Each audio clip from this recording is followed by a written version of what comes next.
दोस्तों, आपने आज तक बहुत सारी कहानियां सुनी होंगी, लेकिन आज हम जो घटना आपको बताने वाले हैं शायद ही आपने कभी सुनी होगी।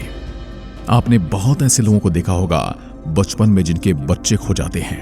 वो जिंदगी भर अपने बच्चों की तलाश करते रहते हैं और अपनी आखिरी सांस तक अपने बच्चों का इंतजार करते रहते हैं। पर कुछ को मिल जाते हैं और कुछ को नहीं मिलते, और कुछ के साथ ऐसा होता है जैसा हम आज की वीडियो में बताने वाले हैं। ये घटना है उत्तर प्रदेश की, जहां से एक पिता ने अपने 8 साल के बच्चे को दिल्ली में खो दिया था। वह अपने बच्चे के साथ दिल्ली आया और कहीं उसका बच्चा गुम हो गया। बाप परेशान होकर बच्चे को यहां वहां खोजता रहा। पुलिस में रिपोर्ट भी लिखवाई गई और खुद बच्चे का परिवार भी कई बार दिल्ली के चक्कर लगाने लगा, लेकिन बच्चा नहीं मिला। हर तरफ परिवार भटकता रहा, लेकिन बच्चा नहीं मिला। धीरे धीरे सब्र का बांध टूटने लगा और फिर परिवार वालों ने 10-15 साल इंतजार करने के बाद उसके मिलने की आस भी खो दी। समय बीता, उम्मीदें कम होने लगी, ये यूं कहें कि खत्म होने लगी। ऐसे में माँ बाप ने अपनी उम्मीदें छोड़ दी थी। 20 साल बीत गए और बच्चे की कोई खबर नहीं मिली। जब माता पिता दुख के साए में 2024 तक पहुंच गए, लेकिन 2 फरवरी 2024 को अमेठी, जहां का वो बच्चा था, वहां कुछ ऐसा हुआ जिसने सबको हैरान कर दिया, जिसने सबके दिमाग को यह सोचने पर मजबूर कर दिया कि ऐसा भी हो सकता है। बच्चे का नाम अरुण था, जिसके गांव में एक योगी आया और गांव में इधर उधर घूमने लगा। कुछ देर बाद वो बाबा अरुण के पिता के यहां रुककर भिक्षा मांगने लगता है, लेकिन वो योगी अपनी कुछ मांग करके कहता है उससे इतना ही चाहिए, तभी उसकी दीक्षा पूरी होगी। वह अपनी एक डिमांड रखता है और उसके बाद कहता है, जब घर वाले पूछने लगते हैं कि ऐसा क्या है जो तुम्हें इतनी ही चीजें चाहिए, तब योगी कहता है कि वह झारखंड के एक मठ से आया है और जहां उसके गुरु ने कहा है, तेरी दीक्षा तभी पूरी होगी जब तू अपने माँ बाप से दीक्षा लेकर आएगा। ये बात सुनकर घर वाले कहते, अगर तेरे गुरु ने माँ बाप के पास जाने को कहा तो तू यहाँ क्यों आया है? तब योगी कहता है, माँ तूने मुझे पहचाना नहीं, मैं वही बच्चा हूँ जो 20 साल पहले दिल्ली में खो गया था। तब ये बात सुनकर माँ बाप के पैरों तले जमीन खिसक गई। उनके सामने एक 28 साल का नौजवान युवक खड़ा था जो बिल्कुल बदल चुका था। योगी ने 8 साल वाली वही घटना बताई जब वो दिल्ली में पिता के साथ गायब हो गया था। उस घटना को सुनने के बाद माँ बाप को यकीन हो गया और पूरे परिवार ने उसे गले से लगा लिया। रतिपाल का परिवार अपना बेटा वापस पाकर बेहद खुश था और खुश खबर सुनकर गांव के लोग भी वहां जमा होने लगे। अब तक रतिपाल का परिवार न जाने कहां जाकर अपने बेटे को खोज रहा था और उसकी तलाश कभी पूरी नहीं हुई। आज वही बेटा खुद चलकर अपने माँ बाप के पास पहुंच गया था। 2 घंटे तक मेल मिलाप होता रहा। लोग भी आकर योगी से मिलने लगे, लेकिन थोड़ी देर के बाद योगी बोले, माँ मुझे अब जाना होगा। इस पर माँ बोली, कहां जाना है? तब योगी बोले, मैं सांसारिक मोह माया से निकल चुका हूं, अब मैं एक योगी हूं, मुझे अपने मठ में वापस जाना है। इतने लंबे समय बाद मिले बेटे के मुंह से वापस जाने की बात सुनकर माँ के होश उड़ गए। वो रोने लगी, गिड़गिड़ाने लगी और कहने लगी, 20 साल के लंबे इंतजार के बाद तू लौटा है, ऐसा मत कर बेटा, हम तेरे माँ बाप हैं। बेटे ने अपनी कहानी सुनाई कि वो झारखंड में पारसनाथ मठ में रहता है और उसी का अनुयायी है और वहां पर उसने दीक्षा ली है। वहीं से उसे भेजा गया कि उसने अपने माँ बाप से भिक्षा लेनी है, तभी तुम सारी चीजें पूरी कर पाओगे। मैं मठ के आदेश से यहाँ आया हूं, अब मुझे वापस जाना है। माँ बाप कहने लगे, बेटा तब तो तुम हमसे बिछड़ गए थे, लेकिन अब हमसे मिल गए हो तो तुम मत जाओ और यहीं पर रह जाओ। बेटा बोला, यह मुमकिन नहीं है, क्योंकि अगर मैं सारी चीजें छोड़ता हूं तो मुझे मठ का कर्ज उतारना होगा, जिसके लिए मुझे काफी पैसे देने होंगे। लेकिन उन्होंने एक योगी को तैयार करने में काफी कुछ त्यागा है, काफी पैसे खर्च किए हैं, इसलिए मुझे अपने गुरु को भी मनाना होगा और इससे पहले मुझे उनका कर्ज उतारना होगा। अब माँ बाप बोले, हमारी दौलत तो तुम हो, जो लौट आए हो, तो हमारे लिए सांसारिक चीजें कुछ भी नहीं है, बताओ कितने रुपए देने हैं? तब योगी ने कहा, 11 लाख रुपए देने हैं। तब बाप बोला, अभी इतने पैसे नहीं हैं, हाँ जमीन बेचकर इतने पैसे जरूर देती जाएंगे, तुम तब तक यहीं पर रहो। अब बेटा बोला, जाना तो होगा, जब तक आप पैसे न लौटा दो।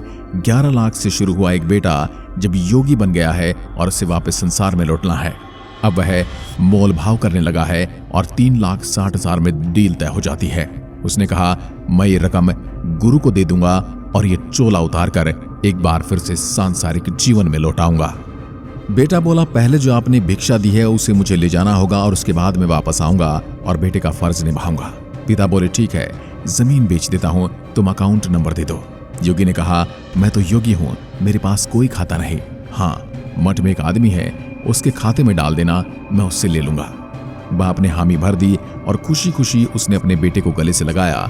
तब बाप ने बेटे को एक फोन दिया ताकि माँ बेटे से बात कर पाए और बेटा वहां से चला गया। माँ बाप खुश थे, लेकिन तभी गांव के कुछ पढ़े लिखे और समझदार लोग वहां पर इकट्ठे होने लगे और उनके बीच एक खुसर फुसर शुरू हो गई। अब उन्होंने माँ बाप से बात की और उनको समझाना शुरू किया कि ये कैसा बेटा है जो 11 लाख रुपए मठ में देने को और फिर 3,60,000 में तैयार हो गया। ये बात कुछ समझ नहीं आई।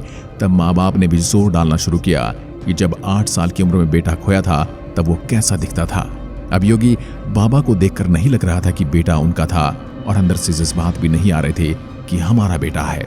इसके बाद भी उन्होंने सोचा मठ में रहकर बदल भी सकता है, इसलिए एक बार चेक कर लेते हैं। पहले तो बाप ने बेटे को फोन किया और पूछा कि वो कहाँ है। बेटे ने बताया कि वो झारखंड के अंदर दाखिल हो चुका है और कुछ देर में मठ पहुंच जाएगा। इसके बाद गांव के कुछ लड़कों ने उसका लोकेशन ट्रेस किया तो पता चला कि वो योगी झारखंड नहीं बल्कि उत्तर प्रदेश के गोंडा में है। अब जो मठ उसने बताया था पारसनाथ मठ, वहां पता लगाने की बात कही गई। झारखंड के किसी रिश्तेदार से जब पूछा गया कि पारसनाथ मठ का पता कैसे करें, तो पता चला कि वहां तो कोई मठ ही नहीं है बल्कि वहां तो जैन मंदिर है। इधर पिता ने बेटे को कुछ पैसे भी दिए थे और साथ में फोन भी दिया था। गांव के लोग समझ गए कि वो फ्रॉड था। इसके बाद पिता अमेठी के पुलिस स्टेशन पहुंचे और जब पुलिस ने उस नंबर को ट्रेस किया तो वो गोंडा के गांव का निकला। उस गांव में पहुंचने के बाद उस योगी से पूछताछ हुई, उस योगी के बारे में पूछताछ हुई। अब उस योगी का फोटो गांव के लोगों ने पहले ही ले लिया था, क्योंकि आजकल मोबाइल फोन का जमाना है। तो जब योगी घर आया था तो उसके फोटो कई लोगों ने ले लिए थे और उस फोटो को दिखाकर अब पुलिस गांव में लोगों से पूछताछ करने लगी। गोंडा के अंदर लोगों ने फोटो देखकर उसे पहचान लिया, लेकिन ये कहने लगे ये योगी के वेश में क्यों है। लोगों ने बताया इसका नाम नफीस है और इस गांव का रहने वाला है। पुलिस नफीस के घर पहुंची, लेकिन वो घर में नहीं था। घर वालों से बात होने के बाद एक दूसरी कहानी सामने आई। पिछले कई सालों से नफीस और उसका खानदान कई माँ बाप की जज्बात के साथ खेलकर उनके पैसे लूटता रहा है।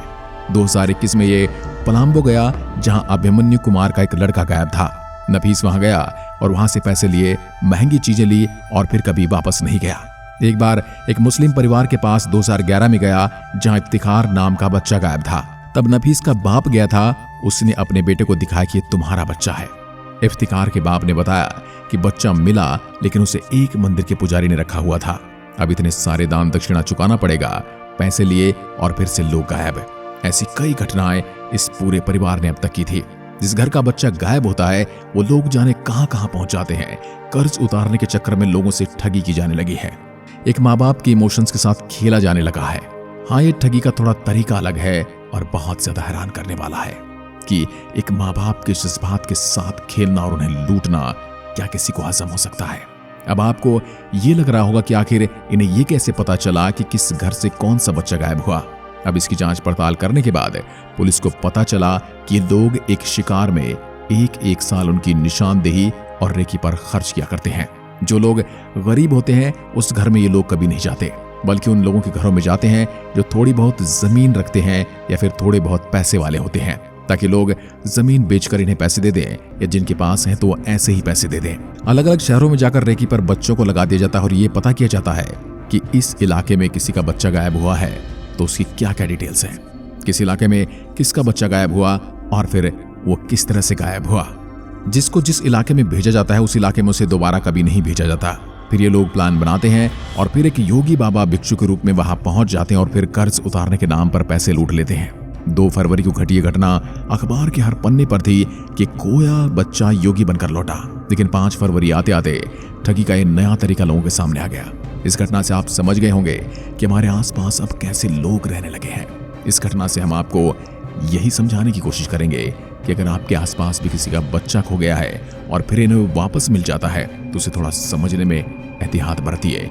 अचानक से उसे पैसे न दें, अचानक से उसे अपने घर में जगह न दें और हो सके तो पहले पुलिस को सूचना दें और फिर उसकी छानबीन करें। आजकल तो मेडिकल टेस्ट भी होते हैं, अगर पॉसिबल हो तो डीएनए टेस्ट जरूर करा लें। भले ही इसमें थोड़ा समय लगेगा, लेकिन आपको सही और गलत में फर्क समझ में आ जाएगा। ऐसे लुटेरों से आप बच जाएंगे। आपकी औलाद तो आज तक मिली ही नहीं जिसके लिए आप रो रहे हैं, और साथ में आपका घर बार और जमीन भी चली जाएगी। इसलिए ऐसे लोगों से सावधान रहने की जरूरत है और आसपास के लोगों को धन्यवाद देने की जरूरत है जिन्होंने इस बेहतरीन कदम को उठाया और इसकी जांच पड़ताल की। अपने आसपास के लोगों का इस तरह से ख्याल रखना चाहिए। आज की वीडियो में बस इतना ही। एक बार फिर मिलते हैं, तब तक के लिए नमस्कार। जय हिंद, जय भारत।